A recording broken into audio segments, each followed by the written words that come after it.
Habari. Vifuatavyo ni visababishi ambavyo vinaweza kukufanya wewe ukawa katika hatari ya kupata saratani inayoitwa leukemia. Cha kwanza huwa ni matibabu ya saratani kabla ya kupata leukemia.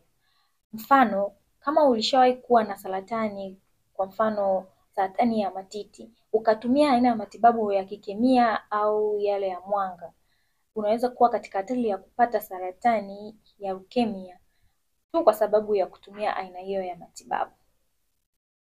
Lakini pia matumizi ya sigara yanaweza kukufanya katika hatari ya kupata saratani. Historia ya familia, kwa mfano kama kwenye familia yako kuliwahi kuwa na mtu mwenye leukemia, unaweza pia kuwa katika hatari ya kupata leukemia. Kuwa katika mazingira yenye kemikali au matumizi ya kemikali yanaweza kufanya ukawa katika hatari ya kupata leukemia. Umri, kwa mfano wazee wapo katika hatari pia ya kupata leukemia.